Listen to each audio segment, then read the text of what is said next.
Hi guys, அஸ்ஸலாமு அலைக்கும். Welcome to கன்சிஸ் kitchen. இன்றைக்கி நம்ம சேனலில் ரொம்பவே ஜூஸியான ஒரு தந்தூரி சிக்கன் ரெசிபி தான் பார்க்க போகிறோம். அதுவும் நைட் டின்னருக்கு செஞ்சுருந்தேன்.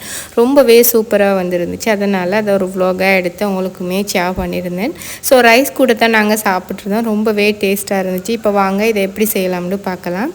இது ஓவன்லேயும் செய்யலாம். நம்ம ஓவன் இல்லாமல் நம்ம சும்மா ஃப்ரை பேனில் கூட செஞ்சு எடுத்துக்கலாம். டேஸ்ட்டு வந்து வேறு லெவலாக இருக்கும். கடைகளில் வாங்கி சாப்பிட்றத பார்க்க வீட்டிலேயே நம்ம செஞ்சு சாப்பிட்டோம்னா ரொம்பவே சூப்பராக இருக்கும். 3 பெரிய லெக் பீஸாக எடுத்திருந்தேன். நல்லா க்ளீன் பண்ணிவிட்டு அதை கீறு போட்டு வச்சுக்கோங்க. அப்போ தான் மசாலா எல்லாமே நல்லா இறங்கும். அதில் 1.5 டேபிள் ஸ்பூன் அளவு இஞ்சி பூண்டு பேஸ்ட் எடுத்துக்கோங்க. நல்லா அரைச்சி எடுத்துக்கோங்க. அதில் தயிரும் சேர்த்துக்கோங்க. தயிரும் சேர்த்தோம்னா தான் சிக்கன் வந்து நல்லா சாஃப்டாக குக் ஆகும். ஸோ அதனால் தயிர் கண்டிப்பாக சேர்த்துக்கோங்க. இல்லைன்னா நீங்கள் யோகர்ட் கூட யூஸ் பண்ணிக்கலாம். நான் 2 டேபிள் ஸ்பூன் அளவு யோகர்ட் சேர்த்துருக்கேன் 3 லெக் பீஸுக்கு. ஸோ 3 லெக் பீஸுமே சேர்த்து 1 kg கிட்டத்தட்ட வரும். நல்ல பெரிய லெக் பீஸ். அதோட 1.5 டீஸ்பூன் அளவு உப்பு சேர்த்துக்கோங்க, தூள் உப்பு. அதோட 1/2 டீஸ்பூன் அளவு மஞ்சத்தூள், 2 டீஸ்பூன் அளவு தனி மிளகாய் தூளும் சேர்த்துக்கிறேன். உங்களுக்கு உரப்பு வந்து அதிகமாக தேவைண்டா 3 டீஸ்பூன் கூட சேர்த்துக்கலாம். ஸோ உங்களுக்கு எந்த அளவு உரப்பு தேவையோ அந்த அளவுக்கு நீங்கள் தனி மிளகாய் தூளை சேர்த்துக்கலாம். 1 டீஸ்பூன் அளவு மிளகுத்தூளும் சேர்த்துக்கிறேன். மிளகுத்தூளை ஃப்ரெஷ்ஷாக அரைச்சி சேர்த்துக்கோங்க. உடனே வறுத்துட்டு நம்ம இடித்து சேர்த்தோம்னா நல்ல வாசனையாகவும் நல்ல ஃப்ளேவராகவும் இருக்கும். பெரிய லெமனோட ஜூஸையும் சேர்த்துக்கோங்க. நல்ல பெரிய லெமனாக எடுத்துக்கோங்க. இல்லைன்னா 2 லெமன் சேர்த்திங்கன்னா கரெக்டாக இருக்கும். நான் பெரிய லெமனாக எடுத்து அதோட மொத்த ஜூஸையுமே பிழிஞ்சு எடுத்துக்கிறேன். ஸோ சீட்ஸ் எல்லாமே ரிமூவ் பண்ணிடுங்க. சீட்ஸ் எல்லாமே ரிமூவ் பண்ணிவிட்டு நம்ம ரெடி பண்ணி வச்சுருக்கிற மசாலா எல்லாத்தையுமே நல்லா இந்த மாதிரி மிக்ஸ் பண்ணி எடுத்துக்கோங்க. மசாலா வந்து சிக்கனில் நல்லா ஒட்டி பிடிக்கணும்னா 1 டேபிள் ஸ்பூன் அளவு ஆயிலும் சேர்த்துக்கணும். ஆயில் சேர்க்கலைன்னா நம்ம சேர்க்குற மசாலா வந்து சிக்கனில் அந்த அளவு ஒட்டி பிடிக்காது. அதனால் 1 டேபிள் ஸ்பூன் அளவு ஆயிலும் சேர்த்துக்கோங்க. சேர்த்து எல்லாத்தையும் இந்த மாதிரி நல்லா மிக்ஸ் பண்ணி எடுத்துருங்க. இப்போ நம்ம க்ளீன் பண்ணி ரெடி பண்ணி வச்சுருக்கிற சிக்கனில் நல்லா ஃபுல்லாக பூசிடுங்க. சிக்கனில் எந்த அளவு மசாலா பூச முடியுமோ அந்தளவு நல்லா பூசிக்கோங்க. அப்போ தான் சிக்கன் வந்து நம்ம க்ரில் பண்ணி எடுக்கும்போது நல்ல டேஸ்ட்டாக இருக்கும் இந்த தந்தூரி சிக்கன். இந்த மாதிரி மசாலா ரெடி பண்ணி பாருங்கள். கண்டிப்பாக எல்லா குட்டீஸுமே விரும்பி சாப்பிடுவாங்க. ஸோ ஸ்பைசி லெவலில் நம்ம அவங்களுக்கு ஏற்ற மாதிரி அட்ஜஸ்ட் பண்ணி சேர்த்துக்கொள்ளலாம்.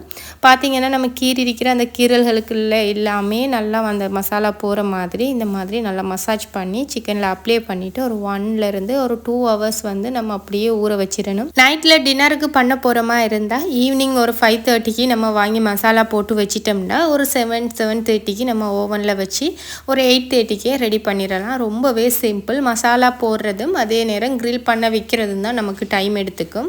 ஸோ நம்ம ஓவனில் இல்லாமல் க்ரில் பண்ணி எடுக்க போகிறோம்னா ஃப்ரை பேனில் 2 பக்கமுமே லோ ஃப்ளேமில் வச்சு நல்லா குக் பண்ணி எடுத்துட்டோம்னா நம்மளோட தந்தூரி சிக்கன் ரொம்பவே ஈஸியாக ரெடி ஆகிரும். ஸோ கடைகளில் வாங்குறத பார்க்க நம்ம வீட்டிலேயே இந்த மாதிரி குட்டீஸுக்கு ரொம்ப ஹெல்த்தியாகவும் க்ளீனாகவும் செஞ்சு கொடுக்கலாம். ரொம்பவே ஜூஸியாக சூப்பராக இருக்குது. ரொம்பவே சிம்பிள். இந்த மாதிரி நல்லா மசாலாவை தடவிட்டு நம்ம ஒரு 1 hourலேருந்து ஒரு 2 hours அப்படியே ஊற வச்சிடணும். ஸோ மசாலா உள்ளுக்கு எல்லாமே நல்லா இறங்கிருக்கும். நம்ம தயிர் சேர்த்துருக்கிறதால ரொம்ப சாஃப்டாக இருக்கும். இன்றைக்கி நான் ஓவனில் தான் பண்ண போகிறேன். நீங்கள் ஓவன் இல்லாமல் அடுப்பில் பண்ணுறதா இருந்தால் ஒரு ஃப்ரை பேனில் கொஞ்சம் ஆயில் சேர்த்துட்டு 2 பக்கமும் நல்லா குக் பண்ணி எடுத்திங்கன்னா கரெக்டாக இருக்கும். ஸோ நல்லாவே குக் ஆகிற மாதிரி நம்ம லோ ஃப்ளேமில் வச்சு குக் பண்ணணும்.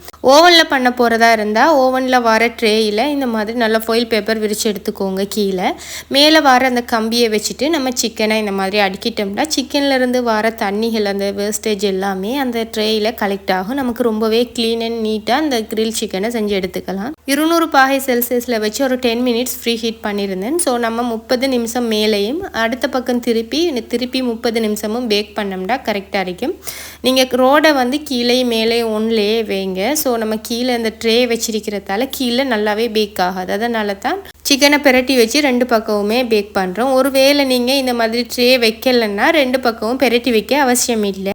ஸோ 2 பக்கமுமே பேக் ஆகும். ஸோ பார்த்தீங்கன்னாலே விலங்கு இந்த சிக்கன் எந்த அளவு ஜூஸியாக இருக்குன்னு. நம்ம அப்ளை பண்ண அந்த மசாலா எல்லாமே சிக்கன்லேயே இருக்கும். பொதுவாக சிக்கனை நம்ம ஓவனில் சுட்டு சாப்பிட மாட்டோம் இல்லையா? ஃபெமிலியாக எல்லாருமே சேர்ந்து வெளியில் எங்கே சரி பார்க்கல இல்லைன்னா எங்கே சரி ஃபெமிலியாக சேர்கிற வீட்டில் இல்லையா நம்ம பீச்சில் அந்த மாதிரி தான் சுட்டு சாப்பிட்ருப்போம் இல்லையா? இந்த மாதிரி ஓவனில் ட்ரை பண்ணி பாருங்கள். இந்த ரெஸ்டாரண்ட்லாம் வாங்கி சாப்பிடுவோம் இல்லையா? அதோட டேஸ்ட்டை விட இது பெஸ்ட்டாக இருக்கும். ரொம்பவே சூப்பராக இருக்கும்.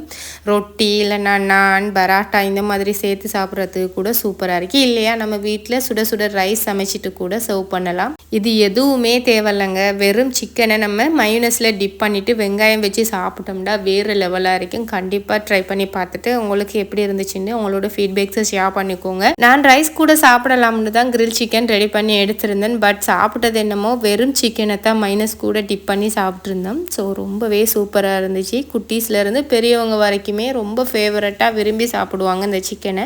ஸோ இந்த வீடியோ எப்பவும் போல் உங்களுக்கு யூஸ்ஃபுல்லாக இருந்திருக்கும், பிடிச்சிருக்கும்னு நம்புகிறேன். வீடியோவை லைக் பண்ணி ஃபேமிலி அண்ட் ஃப்ரெண்ட்ஸுக்கு ஷேர் பண்ணுங்கள்.